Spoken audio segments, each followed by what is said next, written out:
ಹೌದು ಡೈಲಾಗ್ ಮಾತಾಡಿ ಶರ್ಟ್ ಮೇಲಕ್ಕೆ ಹೋದ್ರೆ ನೀನು ಡೈಲಾಗ್ ಮಾಡ್ತಾಯಿತ್ತು ಅಂತ ಹೇಳೋ ಹೇಳ್ತೀವಿ ಮಗ ಹೇಳ್ತೀವಿ ಮಗ ಏನು ನೀನು ಡೈಲಾಗ್ ಮಾತಾಡೋದು ಒಳ್ಳೆ ಆರ್ಟಿಸ್ಟು ಈ ಥರ ಪರಿಸ್ಥಿತಿ ಆಗಬಾರ್ದೆ ಅಂತ ಮಾತ್ರ ನಮ್ಮ ತಲೆಯಲ್ಲಿ ಬರ್ತಾನೆ ತಾಯಿಯವ್ರ ಥರನೇ ನಾನು ಯೋಚನೆ ಮಾಡ್ತೀನಿ ತಬ್ಕೊಂಬಿಟ್ಟೆ ಪಾಪ ತಬ್ಕೊಂಬಿಟ್ಟು ನನಗೂ ಕಣ್ಣಲ್ಲಿ ನೀರು ಅಯ್ಯಪ್ಪನಿಗೂ ಕಣ್ಣಲ್ಲಿ ನೀರು ವಿಜಯ್ ಅವರು ಥಿಂಕಿಂಗ್ ಬಗ್ಗೆ ವಿಜಯ್ ಅವರು ಥಿಂಕ್ ಮಾಡಿದ್ರಲ್ಲ ಈ ಮಾತನ್ನ ಖಂಡಿತ ಅವ್ರ ಜೀವನದಲ್ಲಿ ಭವಿಷ್ಯದಲ್ಲಿ ಒಳ್ಳೆ ಸಿನಿಮಾಗಳು ಅವ್ರು ಮಾಡೋ ಸಾಧ್ಯತೆ ಇದೆ ಅಂತ ನನಗೆ ಅನ್ನಿಸ್ತದೆ ಕರೆದು ನೋಡಿದಾಗ ಏನು ನೋವಾಗುತ್ತೆ ಅಂದರೆ ಹಂಗೆ ಅವ್ರು ಬೆಳೆದಂಗೆ ಕಾಣಲ್ಲ ಇನ್ನಷ್ಟು ವಯಸ್ಸಾದರೂ ಕೂಡ ಎಳೆ ಮಗು ಕಂಡಂಗೆ ಕಾಣ್ತಾರೆ ಕಣ್ಣಿಗೆ ಅದು ತುಂಬ ಬೇಜಾರಾಗುತ್ತೆ ಇನ್ನ ಪ್ರೇಮದ ನುಡಿಯ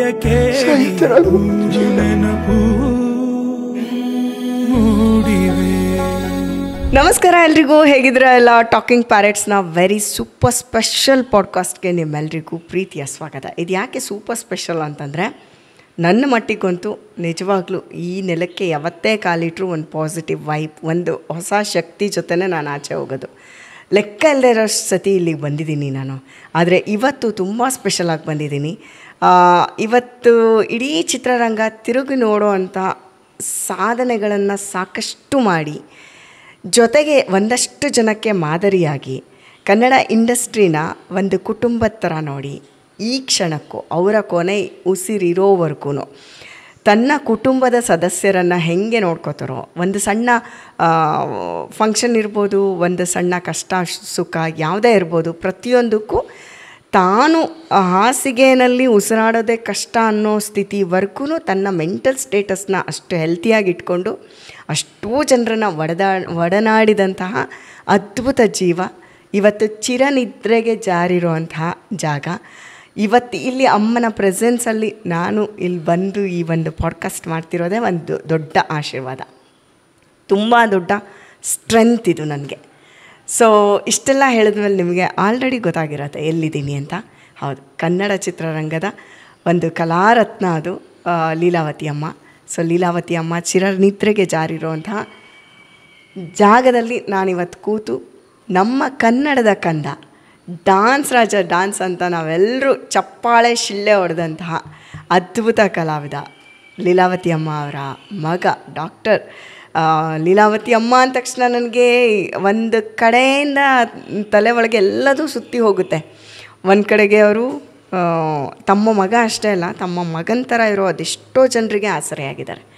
ಸೊ ನಮ್ಮ ಕನ್ನಡದ ಕಂದ ನನ್ನ ಜೊತೆ ಕೂತಿದ್ದಾರೆ. ಬನ್ನಿ ಅವ್ರನ್ನ ಮಾತಾಡ್ಸೋಣ. ಸಾಕಷ್ಟು ಕೆಲಸಗಳನ್ನ ಮಾಡ್ತಾಯಿದ್ದಾರೆ. ನಿಮಗೆ ಅವರ ಕೆಲಸಗಳ ಪಟ್ಟಿ ತೋರ್ಸೋಕ್ಕೇ ಒಂದು ಕಾರ್ಯಕ್ರಮ ಮಾಡ್ತೀನಿ ನಾನು. ಸೊ ನೀವು ಕಾಯ್ತಾ ಇರಿ ಅದಕ್ಕೆ. ಇವತ್ತು ಆನ್ ಸ್ಕ್ರೀನ್ ಪ್ರಾಮಿಸ್ ಇದು. ಅದ್ರ ಜೊತೆಗೆ ನಾನು ಅವ್ರನ್ನ ವೆಲ್ಕಮ್ ಮಾಡ್ತಾ ಇದ್ದೀನಿ. ಸರ್, ಕಾರ್ಯಕ್ರಮಕ್ಕೆ ಪ್ರೀತಿಯ ಸ್ವಾಗತ. ಸೊ ಈ ಕಾರ್ಯಕ್ರಮಕ್ಕೆ ನಿಮ್ಮನ್ನು ಅದ್ಭುತವಾಗಿ ಸ್ವಾಗತಿಸ್ತಾ ಇದ್ದೀನಿ ನಾನು. ಇಂಥ ಒಂದು ಅದ್ಭುತವಾದ ಅವಕಾಶ ಕೊಟ್ಟಿದ್ದಕ್ಕೆ ಫಸ್ಟ್ ಥ್ಯಾಂಕ್ಸ್ ನಿಮಗೆ. ಇಲ್ಲ, ನಾನು ನಿಮಗೆ ಥ್ಯಾಂಕ್ಸ್ ಹೇಳಬೇಕು. ನನಗೆ ಅಷ್ಟು ಬ್ಯುಸಿಯಾಗಿರಬೇಕು ಅಂತ ಇಷ್ಟಪಟ್ಟವನೇ ಇಲ್ಲ. ನನ್ನ ತಾಯಿಯವ್ರು ದುಡಿಯುವಾಗ ಚೆನ್ನಾಗಿ ಊಟ ಮಾಡ್ಕೊಂಡು ನಿದ್ದೆ ಮಾಡವೆ. ನಾನು ಕಡಿಮೆ ಸಿನಿಮಾಗಳಲ್ಲಿ ನಾನು ಅಭಿನಯಿಸಿದ್ರಿಂದ ನನಗೆ ಅಷ್ಟೊಂದು ಜಾಸ್ತಿ ಚಿತ್ರರಂಗದ ಕಷ್ಟ ಸುಖ ಗೊತ್ತಿರಲಿಲ್ಲ. ನನ್ನ ತಾಯಿಯವರಿಗೆ ಸುದೀರ್ಘವಾಗಿ ಅವರು 650 ಸಿನಿಮಾ ಮಾಡಬೇಕಾದ್ರೆ ಕಷ್ಟ ಏನು ಅನ್ನುವಂಥದ್ದು ಅಲ್ಲಿ ಮುಳುಗೆದ್ದವ್ರು ನನ್ನ ತಾಯಿಯವರು. ಆ ಅನುಭವದಲ್ಲೂ ಮುಳುಗೆದ್ದವರು ಅವರು. ಕಷ್ಟದ ಅನುಭವ, ಅದರಲ್ಲಿ ಸಂಕಷ್ಟ ಬಂದಾಗ ಆಗುವಂಥ ಅನುಭವಗಳು ಇವೆಲ್ಲನೂ ನೋಡಿ ಬೆಳೆದು ಬಂದವರಮ್ಮ. ಸೊ ಹಾಗಾಗಿ ನಾನು ಬೆಳೆದೆ ಅಂತ ಕೂಡ ಅವ್ರು ಯೋಚನೆ ಮಾಡಲಿಲ್ಲ. ಅವ್ರದ್ದು ತುಂಬ ದೊಡ್ಡ ಮನಸ್ಸು ಯಾವುದು ಅಂದರೆ, ನನ್ನ ಜೊತೇಲಿ ಯಾರ್ಯಾರು ಬೆಳೆದ್ರು, ನನ್ನರಾದರೂ ನನ್ನ ಸುತ್ತು ಇರೋರಾದರೂ ಚೆನ್ನಾಗಿರಬೇಕು. ಯಾರು ಬಿಟ್ಟು ಹೋಗುವಾಗ ನನ್ನ ಕೈನಲ್ಲಿ ಜವಾಬ್ದಾರಿಯ ಕೀಲಿನ ಕೈ ಕೊಟ್ಟು ಹೋಗ್ತಾರೆ. ಇದೆಲ್ಲ ನೀನು ಮಾಡ್ತೀಯಾ, ನಡೆಸ್ಕೊಂಡು ಹೋಗ್ತೀಯಾ, ಎಷ್ಟು ಬೇಕು ನಿನಗೆ ಊಟ ಮಾಡೋಕ್ಕೆ, ಎಷ್ಟು ಬೇಕು ನಿನಗೆ ಬಾಳೋಕ್ಕೆ ಬದುಕೋಕ್ಕೆ. ಕೋಟಿ ಅಧಿಪತಿ ಅಂತಾರೆ. 1 ಕೋಟಿ ಇದ್ದರೆ 1 ಇಡ್ಲಿ ತಿಂತೀಯಾ, 100 ಕೋಟಿ ಇದ್ದರೆ 50 ಇಡ್ಲಿ ತಿಂತೀಯಾ ಅಂತ ಕೇಳಿದರು ಅಮ್ಮ. ಎಷ್ಟರಲ್ಲಿ ಜೀವನ ಮಾಡೋಕ್ಕೆ ಸಾಧ್ಯ, ನಿನಗೆ ಎಷ್ಟು ಬೇಕು ಮನುಷ್ಯ ಜೀವನ ಮಾಡೋಕ್ಕೆ, ಇದನ್ನು ಕೇಳಿ ಆ ಕೀಲಿನ ಕೈ ಕೊಟ್ಟು ಹೋಗಿದ್ದಾರೆ. ಸೊ ನನ್ನ ಜೀವನದಲ್ಲಿ ನಾನು ಒಂದೇ ಪಾಯಿಂಟ್ ಹೇಳೋಕ್ಕೆ ಹೋದರೆ, ಸಬ್ ಹೈ ಸಮಾನ್ ಸಬ್ ಮೇ ಏಕ್ ಪ್ರಾಣ ಅಷ್ಟೇ. ಎಲ್ಲರೂ ಸಮಾನನೇ, ಎಲ್ಲರಲ್ಲಿರೋದು ಅದೇ ಒಂದು ಪ್ರಾಣನೇ. ಇದರ ಅಭಿಮಾನದ ಮೇಲೇ ನಾವು ಜೀವನ ಮಾಡಬೇಕಾಗತ್ತೆ. ಇಲ್ಲಿ ರೂಪನೋ ಬಣ್ಣನೋ ಇನ್ನೊಂದು ನೋಡಿ ನಾವು ಜೀವನ ಮಾಡೋಕ್ಕಾಗಲ್ಲ, ಬದುಕೋಕ್ಕಾಗಲ್ಲ. ಸೊ ಅದು ಅಮ್ಮವ್ರ ಮೇನ್ ಕಾನ್ಸೆಪ್ಟ್ ಅವ್ರ ಲೈಫ್ನಲ್ಲಿ. ನಾನು ಈ ಅಮ್ಮವ್ರು ಹೇಗೆ ಮೈಂಡ್ ಹಿಂಗೆ ಡೈವರ್ಟ್ ಆಗ್ತಾ ಇದೆಯಲ್ಲ ಅಮ್ಮನ ಯೋಚನೆ ಮಾಡಿದಾಗ ಎಲ್ಲ ಅದರಲ್ಲಿ ತುಂಬ ಸತ್ಯ ಇದೆ, ಇದೇ ನಿತ್ಯ ಅಂತ ಅನ್ನಿಸ್ಬಿಡ್ತು. ಈಗ ನಿಮ್ಮ ಅನಾರೋಗ್ಯನ ಚೇತರಿಸ್ಕೊಂಡು ನೀವು ಈಚೆಗೆ ಬಂದ್ರಿ, ಬಟ್ ಅಪ್ಪು ಸರ್ ಹೋಗಿದ್ದು ಟೈಮ್ ಇದೆ ಅಲ್ಲ, ಅದು ಎಕ್ಸ್ಟ್ರೀಮ್ಲಿ ಯಾರಿಗೂ ತಡ್ಕೊಳಕ್ಕಾಗಿಲ್ಲ, ಇವತ್ತು ಯಾರಿಗೂ ನಂಬಕ್ಕಾಗಿಲ್ಲ. ಬಟ್ ನೀವು ನೆನಪಿಸ್ಕೊಳ್ಳೋದಾದ್ರೆ ಸರ್ ನಿಮ್ಮ ಒಂದು ಏನು ನೆನಪಿಸ್ಕೊಳ್ಳೋದ್ರಿ, ಏನು ನೆನಪಿಸ್ಕೊಳಕ್ಕಾದ್ರೆ ಊರಲ್ಲಿ ಇರಬಾರ್ದು. ನಾವು ಇದೆಲ್ಲ ನೋಡಿಕೊಂಡು ಇದನ್ನು ಕೇಳಿಕೊಂಡು ಊರಲ್ಲೇ ಇರಬಾರ್ದು. ರಾಘಣ್ಣವ್ರ ಹೆಲ್ತ್ ನೋಡಿದಾಗ, ಶಿವಣ್ಣವರ ಆರೋಗ್ಯದ ಪರಿಸ್ಥಿತಿ ನೋಡಿದಾಗ ಅವರಲ್ಲಿ ಇರ್ತಕ್ಕಂಥ ಆತ್ಮಸ್ಥೈರ್ಯ ಅವ್ರನ್ನ ನಡೆಸಿಸ್ತಾ ಇದ್ದೇನೆ ಹೊರತು ಅವ್ರ ಜಾಗದಲ್ಲಿ ಯಾರೇ ಇದ್ದಿದ್ರು ಕೂಡ ಅಷ್ಟು ಒಂದು ಇದನ್ನು ತಡೆದು ನಿಂತ್ಕೊಳ್ಳುವಂಥ ಒಂದು ವ್ಯಕ್ತಿತ್ವ ಅನ್ನೋದು ಒಂದು ಏನು ಹೇಳೋಣ, ಆತ್ಮಸ್ಥೈರ್ಯ ತನ್ನ ಮನಸ್ಸಲ್ಲಿ ಬಂದು ತಿರುಗಿನೂ ತಾನು ಪರ್ಫಾರ್ಮ್ ಮಾಡಬೇಕು ಅನ್ನುವಂಥ ಒಂದು ಹುಮ್ಮಸ್ಸು, ಆಸಕ್ತಿ. ಸೊ ಅದಕ್ಕೆ ನಿಜವಾಗ್ಲೂ ಹ್ಯಾಟ್ಸ್ ಆಫ್. ಪುನೀತ್ ಅವರು ನಾನು ಯೋಚನೆ ಮಾಡಿದಾಗ ಅವರು ಕನ್ನಡ ಚಿತ್ರರಂಗಕ್ಕೆ ಕೊಟ್ಟಿರುವಂಥ ಕೊಡುಗೆ, ಬಾಲನಟದಿಂದ ಅವರು 6 ತಿಂಗಳಿಂದನೋ 8 ತಿಂಗಳು ಇದೊಂದು ಅಲ್ಲಿಂದನೇ ಅವರು ಪಾತ್ರ ಮಾಡ್ಕೊಂಬಂದಿರುವಂಥ ಘಟನೆನೂ, ಅವ್ರು ತಗೊಂಡಿರುವಂಥ ಎಲ್ಲ ಪ್ರಶಸ್ತಿಗಳು, ಅವ್ರು ಮಾಡಿರುವಂಥ ಕೆಲವು ಅವಿಸ್ಮರಣೀಯ ದಾನ ಧರ್ಮಗಳು ಎಲ್ಲನೂ ನನಗೆ ಲೆಕ್ಕಾಚಾರ ನಾನು ಕೇಳಿದ್ದೀನಿ, ನಾನು ನೋಡಿದ್ದೀನಿ. ಅದ್ರ ಜೊತೆಯಲ್ಲಿ ಅವರು ಉದ್ಯಮಿಯಾಗಿ ಯಾವುದೇ ಇರಲಿ, ಅದು ಕೋರಮಂಗಲದಲ್ಲಿ ಅದನ್ನು ನಡೆಸಿಸಿ, ಆಮೇಲೆ ತಾನೇ ಅಪಾರ್ಟ್ಮೆಂಟ್ ಎಲ್ಲ ಕನ್ಸ್ಟ್ರಕ್ಷನ್ ಎಲ್ಲ ಮಾಡಿ ಅವರು ಒಂದು ಸಂಸಾರನ ಮುಂದೆ ತಗೊಂಡೋಗೋ ಇದರಲ್ಲಿ, ಪ್ಲಸ್ ಸಮಾಜಕ್ಕೂ ಒಂದು ಕೊಡುಗೆ ಕೊಡೋದ್ರಲ್ಲಿ ಸೊ ಅವರು ಒಂದು ದೊಡ್ಡ ಕೈ ಇತ್ತು ನಿಜವಾಗ್ಲೂ. ಈಗ ಅವರು ನಂತರ ಈಗ ನಾವು ಹುಡ್ಕಾಡಬೇಕಾದ ಪರಿಸ್ಥಿತಿ ಬಂದ್ಬಿಡ್ತು. ಅಷ್ಟು ಬೇಗ ಕರೆದು ನೋಡಿದಾಗ ಏನು ನೋವಾಗುತ್ತೆ ಅಂದರೆ, ಹಾಗೆ ಅವರು ಬೆಳೆದಂಗೆ ಕಾಣಲ್ಲ, ಇನ್ನಷ್ಟು ವಯಸ್ಸಾದರೂ ಕೂಡ ಎಳೆ ಮಗು ಕಂಡಂಗೆ ಕಾಣ್ತಾರೆ ಕಣ್ಣಿಗೆ. ಅದು ತುಂಬ ಬೇಜಾರಾಗುತ್ತೆ. ಎಲ್ಲ ಬಾಳಬೇಕು, ಬದುಕಬೇಕು ಅಂತ ಸಾಯೋ ಥರ ಆಗೋಗ್ಬಿಡ್ತು ಜೀವನ.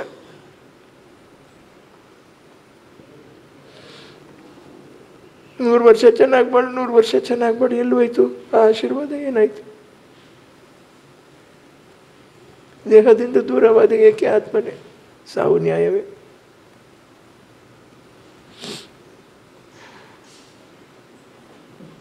ಪ್ರಾಣಜ್ಯೋತಿ ಮರಳಿತಾರೆ, ಆ ತರ್ತಾನ ಅವನು ತರಕ್ಕಾಗಲ್ಲ.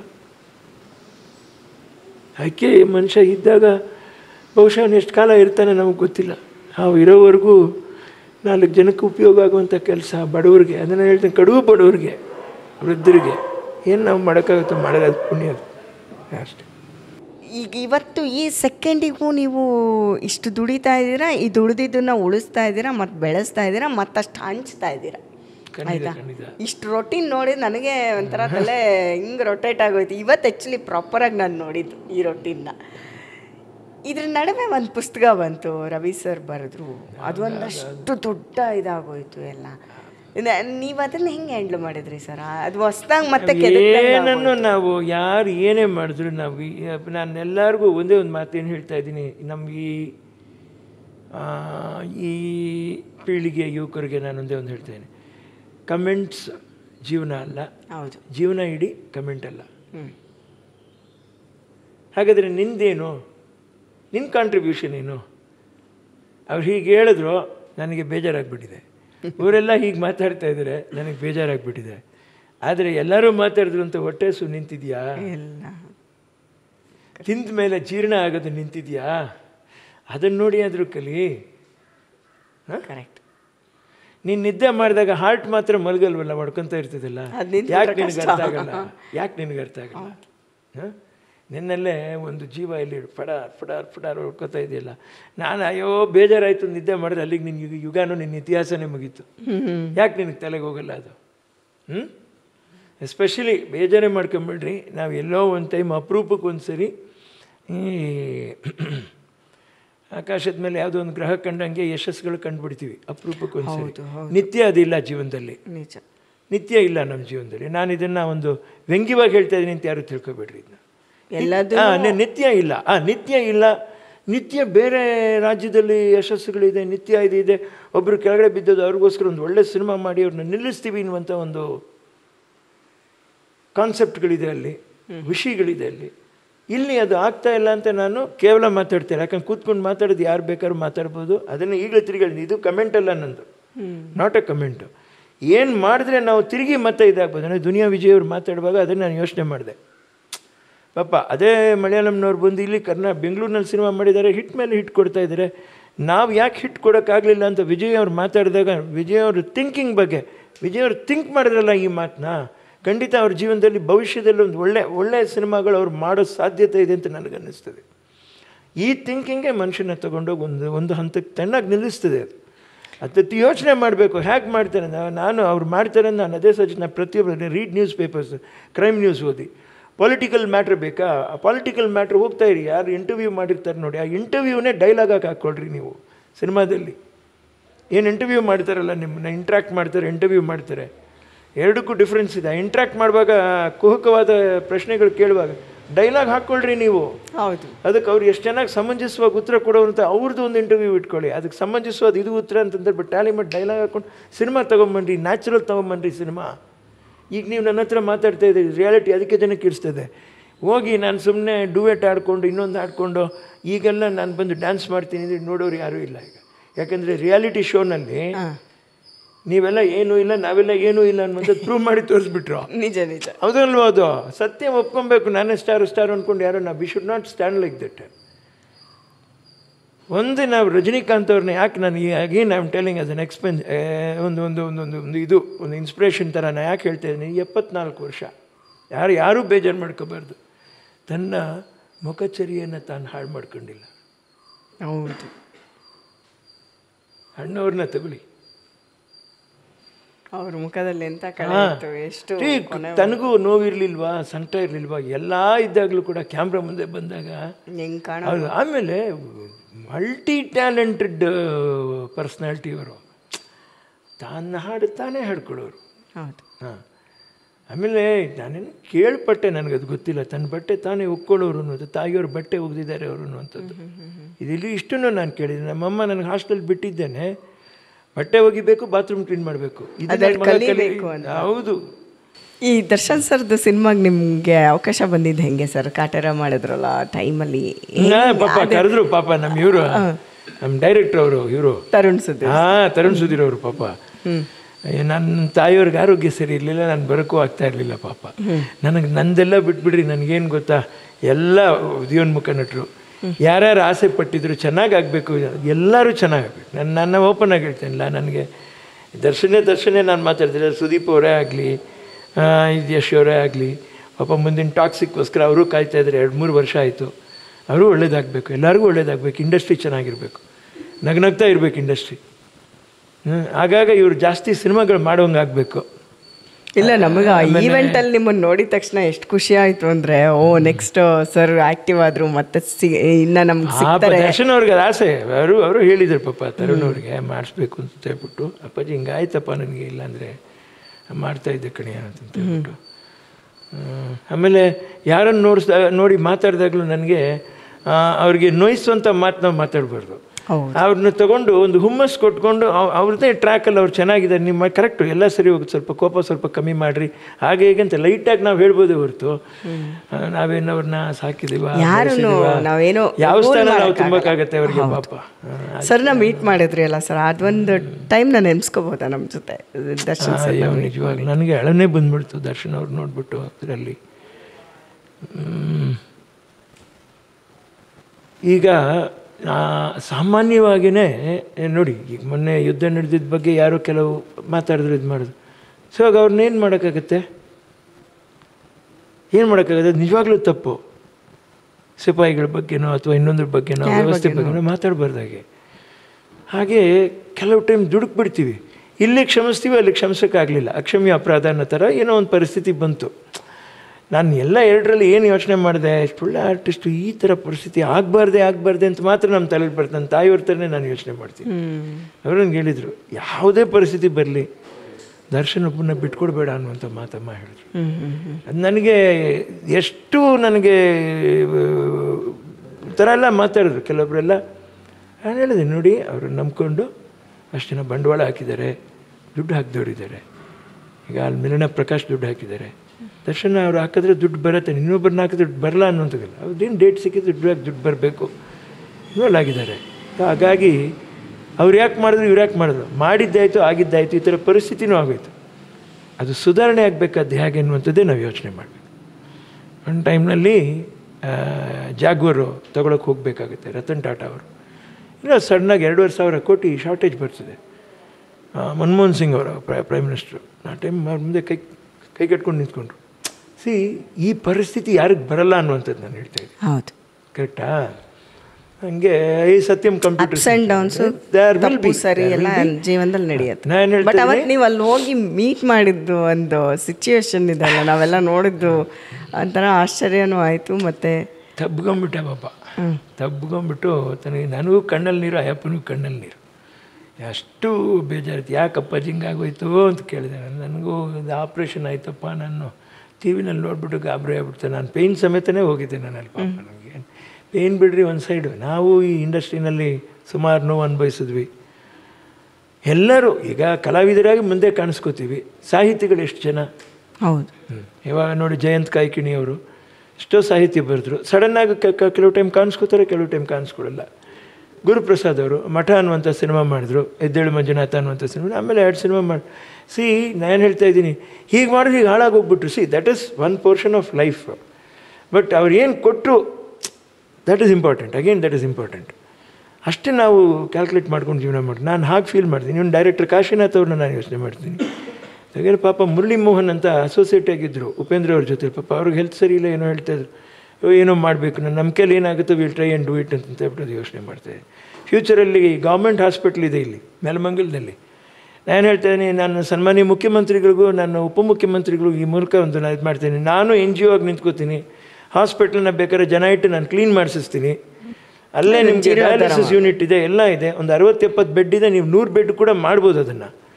ಮತ್ತೆ ಬಂಡವಾಳ ಸುರಿದು ಮಾಡೋದ್ರಿಗಿನ್ನ ಈಗ ಅಷ್ಟು ಬಂಡವಾಳ ನೀವು ಸುರಿದ್ಬಿಟ್ಟು ಎಲ್ಲಿ ನಿಮಗೆ ಡಾಕ್ಟರ್ಸ್ ಆಗಲಿ, ಆಮೇಲೆ ಸಪೋಸ್ ಈಗ ನೀವು CT MRI ಅಥವಾ CT ಸ್ಕ್ಯಾನು ಇದನ್ನು ಆಪ್ರೇಟ್ ಮಾಡ್ತಕ್ಕಂಥ ಟೆಕ್ನಿಷಿಯನ್ಸ್ ಆದರೆ ಎಲ್ಲಿಂದ ತರ್ತೀವಿ. ಸೊ ಇರೋ ಜಾಗನೇ ನೀವು ಕರೆಕ್ಟ್ ಮಾಡಿಬಿಟ್ಟು ಅದನ್ನು ರೆನೋವೇಟ್ ಮಾಡಿ ಚೆನ್ನಾಗಿ ಮಾಡಿ ಅಲ್ಲೇ ಒಂದು ಸಣ್ಣ ಹಾರ್ಟ್ ಇನ್ಸ್ಟಿಟ್ಯೂಟು, ಆಮೇಲೆ ಈ ಕೀಮೋಥೆರಪಿ ಇಂಜೆಕ್ಷನ್ನು ಕ್ಯಾನ್ಸರ್ ಪೇಷಂಟ್ಸಿಗೆ. ಬಟ್ ಈ ಕೀಮೋ ಆದರೆ ಹಾಕಿ ಕಳಿಸುವಂಥದ್ದು ಲೆವೆಲ್ಗಾದರೂ ನಾವು ಬರಬೇಕು ಅನ್ನುವಂಥದ್ದೇ ನಮ್ಮ ನೆಲಮಂಗಲ ಇದರಲ್ಲಿ ನನ್ನೊಂದು ಬೇಡಿಕೆ. ನಾವು ನಿಮ್ಮ ಜೊತೆಲಿ ನಿಂತ್ಕೋತೀವಿ. ಡಾಕ್ಟರ್ ಅನಿಲ್ ಅವ್ರನ್ನ, ಆಂಕೋವಿಲ್ ಅವ್ರನ್ನ ಕೇಳಿಬಿಟ್ಟು ಮಾಡಿಸ್ಬಿಟ್ಟು ಮಾಡೋದಕ್ಕೆ ನಾವು ಪ್ರಯತ್ನ ಪಡ್ತೀವಿ. ಖಂಡಿತ ಸುಮಾರು ಜನ ಇದ್ದಾರೆ. ಇದು ನಮ್ಮ ಆಸೆ. ನನ್ನ ಮೇಕಪ್ ಮ್ಯಾನ್ ಪಾಪ ಅವರು ಈ ಆಪ್ರೇಷನ್ಗೆ ಏನೋ ಕೇಳಿದಾಗ, ಇಲ್ಲೇ ನನ್ನ ಮೆಡಿಕಲ್ ಸ್ಟೋರ್ ಇದೆ ಇಲ್ಲಿ, ನಾನು ಮಾತಾಡಿಸ್ಬಿಟ್ಟು ಅವ್ರಿಗೆ ಹೇಳ್ಬಿಟ್ಟು ಮೆಡಿಸಿನ್ಸ್ ಟ್ರೀಟ್ಮೆಂಟು ನಾನು ಕೊಡಿಸ್ಬಿಡ್ತೀನಿ. ಮೆಡಿಸಿನ್ಸ್ ಎಷ್ಟೋ ಜನಕ್ಕೆ ಎಮರ್ಜೆನ್ಸಿ ಬೇಕು ಅಂದಾಗ. ಹಾಗೆ ಡಾಕ್ಟರ್ ಸೋನಿಯಾ ಅಂತ ಇದ್ದಾರೆ ಇಲ್ಲಿ, doctor. Emergency maternity delivery matter ಬಂದಾಗ ಅವ್ರಿಗೆ ಹೇಳ್ಬಿಟ್ಟು, ನೀವು ಹೇಳ್ಬೇಡಿ, ನಾವು ಮಾಡಿಕೊಡ್ತೀವಿ ವಿನೋದ್ ರಾಜ್ ಅವರೇ. ನಿಮ್ಮ ಹತ್ರ ಮಾತಾಡೋದೇ ನಮ್ಗೆ ಸಂತೋಷ, ನಿಮಗಿರುವಂಥ ಆಸಕ್ತಿನೇ ನಮ್ಗೆ ಸಂತೋಷ ಆಗೋದು. ನಿಜ ಸರ್. ಎಲ್ಲದಕ್ಕೂ ಒಂದೊಂದು ಟೈಮ್ ಅಂತ ಇರುತ್ತೆ. ಆ ಟೈಮಲ್ಲಿ ಅದು ನಡೆಯುತ್ತೆ. ಅದು ಒಳ್ಳೆಯದು ಕೆಟ್ಟದ್ದು ಅಂತ ನಾವು ಹೇಳ್ತಾರೆ. ಮಡಿ ಅಂತ ನೋಡಿದ್ರೆ ದೇವರು ಸಿಗಲ್ಲ, ದೇವರು ಅಂತ ಕಾಯ್ಕೊಂಡು ಹೋದರೆ ಸಮಯನೇ ಇರಲ್ಲ. ಹೌದು ಹೌದು. ಕಲ್ಲನ್ನು ದಿಟ್ಟಿಸಿ ನೋಡಿದರೆ ದೇವರು ಕಾಣಲ್ಲ, ದೇವರನ್ನು ದಿಟ್ಟಿಸಿ ನೋಡಿದ್ರೆ ಕಲ್ಲೇ ಕಾಣಲ್ಲ. ನಮ್ಮ ಮನೋಭಾವನೆ ಹೇಗಿದೆಯೋ ಹಾಗೆ. ಕರೆಕ್ಟಾ? ಇವತ್ತು ಎಷ್ಟು ವರ್ಷ ಇದ್ರಿ ಸರ್ ಹಾಸ್ಟೆಲಲ್ಲಿ? 5-6 ವರ್ಷ. ಹೌದಾ? ಯಾವ ಹಾಸ್ಟೆಲು? ಎಲ್ಲಿ? Madras Christian College school hostel. ಹೇಳ್ತಾರೆ east or west MCC is the best ಅಂತ ಹೇಳೋರು. ಅದು MCC, ಇನ್ನೊಂದು ಸ್ಲೇವ್ ಆಫ್ ಲಯೋಲಾ ಅಂತ. ಲಯೋಲಾ ಕಾಲೇಜಲ್ಲಿ ಓದ್ವಿ BCom. 1 ವರ್ಷ ಮಾಡಿ ಡಿಸ್ಕಂಟಿನ್ಯೂ ಮಾಡಿ ಬಂದ್ಬಿಟ್ಟೆ ಇಂಡಸ್ಟ್ರಿ. ಪಾಪ ಇಲ್ಲಿ ಯಾರು ಹಲವಾರು ಡೈರೆಕ್ಟರ್ಸ್ ನಮ್ಮ ಪಿಕ್ಚರಿಗೆ ಮಾಡಿರ್ತಕ್ಕಂಥ S. ನಾರಾಯಣ್ ಅವರು ಪಾಪ ಕಾಲೇಜ್ ಇರೋ ಟೈಮ್ನಲ್ಲಿ, ಚಂದ್ರ ಸಾಳ್ವ ಅವರು, ಪಾಪ ನಮ್ಮ ಕುಣಗಲ್ ನಾಗಭೂಷಣ್ ಅವರು ಡೈಲಾಗ್ಸ್ ಬರೆದಿದ್ರಲ್ಲಿ, ಕುಣಗಲ್ ವಸಂತ್ ಅವರು ಪಾಪ ಎಲ್ಲ ಇವತ್ತು ನೋಡಿ ಅವ್ರ ಹೆಸರುಗಳು ಮರೀಚಿಕೆ ಆದಂಗೆ ಎಲ್ಲ ಮರ್ತು ಹೋಗುವಂಥ ಸ್ಟೇಜ್ ಆಗೋಯ್ತು. ಅದು ಯಾರೇ ಇರಲಿ ಪಾಪ. ನಾನೊಂದು KV ರಾಜ್ ಅವರು ಎಂಥ ಸಂಭಾಷಣೆ ಬರೆಯೋರು, ಕೋಪಿಷ್ಟ ಅವರು. ಅವ್ರು ಯಾಕೆ ಕೋಪ ಅಂತಾರೆ, ಅವ್ರಿಗೆ ಅವ್ರು ಅಂದ್ಕೊಂಡಂಗೆ ಆರ್ಟಿಸ್ಟ್ ಆ್ಯಕ್ಟ್ ಮಾಡಬೇಕು ಅನ್ನುವಂಥದ್ದು. ಆಮೇಲೆ ಇಷ್ಟೇ ಟೈಟ್ ಫ್ರೇಮಿಂಗ್ ಇಡೋರು. ನಾನು ಫೋಕಸ್ ಇಟ್ಟಿದ್ದೇನೆ ಅಷ್ಟರಲ್ಲಿ ನೀನು ಡೈಲಾಗ್ ಮಾತಾಡೋ, ಏನು ನೀನು ಹಿಂಗೆ ಆಡಿಸ್ಕೊಂಡು ಮಾತಾಡೋ ಡೈಲಾಗ್, ಹೇಳ ಹಿಂಗೆ ಆಡಿಸ್ಕೊಂಡು ಮಾತಾಡೋ ಡೈಲಾಗ. ನಾನು ನನಗೆ ಫಸ್ಟ್ ಡೈಲಾಗ್ ಕೊಟ್ಟರು ಇದು ರಾಷ್ಟ್ರಗೀತೆನಲ್ಲಿ. ನಾನು ಏನೋ ಕೊಟ್ಟಿದ್ದಾರಲ್ಲ, ನಾನಮ್ಮ ನಿನ್ನ ಮಗ ಭರತ ವರ್ಷ ಭರತ ಖಂಡ ಈ ದೇಶದ ಮೊದಲನೇ ದೊರೆ, ಹೇಗಿದೆಯೇ ನನ್ನ ಪ್ರಜೆ ಅಂತ ಹೇಳಬೇಕು. ನಾನು ಬರೀ ಅದೇ ಡೈಲಾಗ್ ಬ್ಯಾಟ್ ಮಾಡ್ಕೊಂಡು ಬರಾಯ ಇಲ್ಲಿ ಲೀಲಾವತಿ ಮಗ ಬರಾಯ ಇಲ್ಲಿ. ಸರಿ ಬಂದೆ, ಹೇಳ ಡೈಲಾಗು ಅಂತಂತೇಳಿ ನಡೀ ವಾಟರ್ ಆ್ಯಕ್ಷನ್ ಅಂದರು. ನಾನಮ್ಮ ನಿನ್ನ ಮಗ ದೇಶದ ಮೊದಲನೇ ದೊರೆ, ಭರತ ವರ್ಷ ಭರತ ಖಂಡ ಎಲ್ಲ ಹೋಯ್ತು, ನಿಮ್ಮನ್ನು ನೋಡಿದ ತಕ್ಷಣ ಎಲ್ಲ ಮರ್ತೋಯ್ತು ಸರ್. ಇನ್ನೊಂದು ಸರಿ ಹೇಳಿದ್ರು, ಬರೀ ಹಂಗೆ ಹೇಳೋದಲ್ಲ, ಆ ಬಾಗಿಲ ಮೇಲೆ 2 ಕಾಲು ಹಿಂಗೆ ಇಟ್ಕೊ ಜಾರ್ತಾ ಹಂಗೆ ಬಂದ್ಕೊಂಡು ಹೇಳು. ಬಾಗಿಲ ಮೇಲೆ ಕಾಲಿಡ್ತೀನಿ ಇದ್ದಿದ್ದು ಮರ್ತೋಯ್ತು. ನಾನಮ್ಮ ಸರ್ ಜಾರ್ತಾ ಇದೆ ಸರ್, ಎಲ್ಲಾನು ಶರ್ಟ್ ಮೇಲೆ ಕೊಯ್ತಾ ಇದೆ ಸರ್. ಹೌದು ಡೈಲಾಗ್ ಮಾತಾಡಿ, ಶರ್ಟ್ ಮೇಲೆ ಹೋದ್ರೆ ನೀನು ಡೈಲಾಗ್ ಮರ್ತೋಯ್ತು ಅಂತ ಹೇಳೋ. ಹೇಳ್ತೀವಿ ಮಗ ಏನು ನೀನು ಡೈಲಾಗ್ ಮಾತಾಡೋದು ಅಂತ ಕೇಳಿ, ಸಾರ್ ಬನ್ನಿ ಸರ್ ಇಲ್ಲಿ ಅಂತ ಕರೆದೆ. ನಮ್ಮಮ್ಮ ಹೇಳಿದ್ರು ಬೇಡ ಕಣೋ ಸಿನಿಮಾ ಸಹವಾಸ, ಡೈಲಾಗ್ ಮರ್ತೋಯ್ತು ಅಂದರೆ ಎಲ್ಲ ಪದ್ರಗುಟ್ಟೋಗ್ಬಿಡುತ್ತೆ. ಈಗ ಅರ್ಥ ಆಗ್ತಾ ಇದೆ ನನಗೆ. ಓಡೋಗಿ ಅವ್ರಿಗೆ ಕಾಮಿಡಿ ಬಂದುಬಿಡ್ತು, ಕಾಪಿಸ್ಟಿಕ್ ಕಾಮಿಡಿ. ಕ್ಯಾಮ್ರಾಯಿಂದ ಹೋಗ್ತಾ ಏನೇ ಇವನು ನನ್ನೇ ನಗಿಸ್ತಾವನು. ಒಳ್ಳೆ ಬೇಡ ಅಂದರೂ ಕೇಳಿಲ್ಲ, ಅದಕ್ಕೆ ಹಿಂಗೆ ಒದ್ದಾಡ್ತೀನಿ, ಸೈಕಲ್ ಹೊಡಿತಾ ನಿಮ್ಮ ಮುಂದೆ ಅಂತೇಳಿ. ಆಮೇಲೆ ಪಾಪ ಹೇಳ್ಕೊಟ್ಟು ಚೆನ್ನಾಗಿ ಮಾಡಿಸಿದ್ರು. ಆವಾಗ ಅನ್ನಿಸ್ತು, ಅಯ್ಯೋ ಡೈರೆಕ್ಟ್ರು ಬೈಯೋದ್ರಲ್ಲಿ ಅರ್ಥ ಇದೆ ಅಂತ. ಬೈಬಾರ್ದು ಅನ್ನೋದ್ರಲ್ಲಿ ನಾವು ಅವ್ರಿಗೆ ಅಲ್ಲಿ ಅಷ್ಟು ಕೆಲಸ ಆಗಬೇಕು, ಎಷ್ಟೊಂದೆಲ್ಲ ರೆಡಿ ಮಾಡಿರ್ತಾರೆ, ನೀವಿಲ್ಲಿ ಕಾಮಿಡಿ ಮಾಡಿ. ಭಾವನಾ ಮೇಡಮ್ ಅವರು ನಿಂತಿರ್ಬೇಕು ಅಲ್ಲಿ. ಅದು ಸಾಯಿ ಕುಮಾರ್ ಸರ್ ಒಂದು ಡೈಲಾಗ್ ಮಾತಾಡ್ತಾರೆ, ಅವರಿಗೆ ಬ್ಯಾಕಲ್ಲಿ ನಾವು ನಿಂತು ಶೂಟ್ ಮಾಡಬೇಕು. ಮುನೀರನ್ನವ್ರವ್ರು ಗನ್ ಕೊಟ್ಬಿಟ್ಟಿದ್ದಾರೆ ನಮಗೆ, ನಾನು ಅವಿನಾಶ್ ಅವರು ಅಲ್ಲಿ ನಿಂತು ಅವ್ರು ಏನೋ ಡೈಲಾಗ್ ಮಾತಾಡ್ರು, ಶೂಟ್ ಅಂದರು, ಢಮಾರ್ ಅಂದ್ವಿ. ಆ ಯಮ್ಮನ ಬಾಯಿನಲ್ಲಿ ಹೊಗೆ ಬಂದು ಬಿದ್ದೋಗ್ಬಿಟ್ರು, ಸತ್ತೋದ್ರು ಅಂತ ತಿಳ್ಕೊಂಡು ಇಬ್ಬರು ಓಡೋಗ್ಬಿಟ್ವಿ. ಇವರು ಗಾಡಿ ಹಾಕೊಂಡು ಹುಡುಕ್ತಾ ಇದ್ದಾರೆ ನಮ್ಮನ್ನ. ನಮಗಂತ ಅಯ್ಯೋ ಪೊಲೀಸ್ ಬರ್ತಾರೆ ಈಗ ಹಿಡಿತಾರೆ, ಈ ಲೆವೆಲ್ಗೆ ಹೋಗ್ಬಿಡ್ತು. ಆಮೇಲೆ ಎಲ್ಲ ಇದ್ವಿ, ಸಾಯಂಕಾಲ 6:30 ಗಂಟೆಗೆ ಬಂದ್ವಿ. ಎಲ್ಲ ಹೋಗಿದ್ರಿ ಎದ್ರುಕೊಂಡು ಇಲ್ಲ, ಅವ್ರು ಎದ್ರುಕೊಂಡು ಹೋಗ್ಬಿಟ್ಟು ಅವ್ರ ಬಾಯಲ್ಲಿ ಹೊಗೆ ಬಂತಲ್ಲ, ಹೊಗೆ ಬಂದು ಬಿದ್ದೋಗ್ಬಿಟ್ರು. ಇದೆಲ್ಲ ಗ್ರೇಟ್ ಎಕ್ಸ್ಪೀರಿಯನ್ಸ್ ಲೈಫಲ್ಲಿ. ಅಯ್ಯೋ ಆಮೇಲೆ ಅವ್ರು ಏನಂದ್ರು? ಆಮೇಲೆ ಕರೆದ್ಬಿಟ್ಟು ನಿಮ್ಗೆ ಏನಿಲ್ಲ, ಆಮೇಲೆ ಕನ್ಸೋಲ್ ಮಾಡಿ ಫಸ್ಟ್ ಗೊತ್ತಾಗಿದೆ ನಿಮ್ಗೆ ಆ ಶೂಟಿಂಗ್ ಇದೆಲ್ಲ ಥರ ಅಲ್ಲ. ಇಷ್ಟೆಲ್ಲ ಕಷ್ಟ ಆಯ್ತು ಆವತ್ತಿನ ಪರಿಸ್ಥಿತಿ, ಕಷ್ಟ ಆಯ್ತು ಅದು. ಬಟ್ ಒಳ್ಳೆ ಡೈರೆಕ್ಟರ್ ಅವರು.